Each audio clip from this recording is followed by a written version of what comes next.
മക്കളെ നമുക്ക് അടുത്തൊരു ക്വസ്റ്റ്യൻ നോക്കാം. അടുത്തൊരു ക്വസ്റ്റ്യൻ നമ്മൾ D&F എന്ന് പറഞ്ഞൊരു ചാപ്റ്ററിന് ഡയറക്റ്റായിട്ട് ചോദിച്ചു വന്നൊരു ക്വസ്റ്റ്യൻ ആണ്. എന്താ മക്കളെ? Given below are two statements.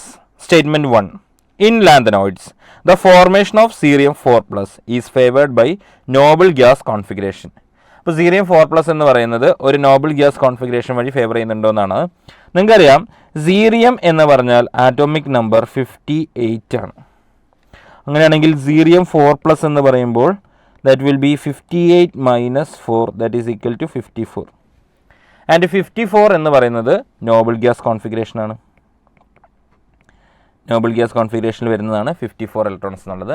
So ഫസ്റ്റത്തെ സ്റ്റേറ്റ്മെൻറ്റ് നമുക്ക് എന്ത് പറയാം? ഫസ്റ്റത്തെ സ്റ്റേറ്റ്മെൻറ്റ് നമ്മൾ ശരി ആണെന്ന് എടുക്കുന്നു. Statement 1 is wrong.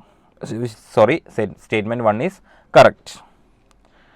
ഇനി മക്കളെ അടുത്തത്, Cerium 4+ is a strong oxidant reverting to the common oxidation state +3.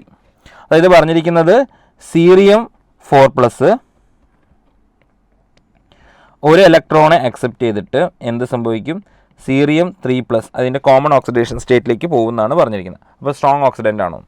So നിങ്ങൾക്കറിയാം സീറിയം 4+ ബാർ സീറിയം 3+, ഇതിൻ്റെ SRP വാല്യൂ, ഇതിൻ്റെ നമ്മൾ SRP വാല്യൂ എടുത്തു കഴിഞ്ഞാൽ SRP വാല്യൂ എടുക്കുന്നു, that is equal to +1.74 volt.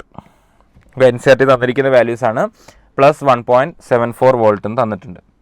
അപ്പോൾ +1.74 വോൾട്ട് എന്ന് പറഞ്ഞിട്ടുണ്ടെങ്കിൽ പോസിറ്റീവാണ്, റിഡക്ഷൻ പൊട്ടൻഷ്യൽ പോസിറ്റീവ് ആണെങ്കിൽ ഇറ്റ് ഹാസ് ടെൻഡൻസി ടു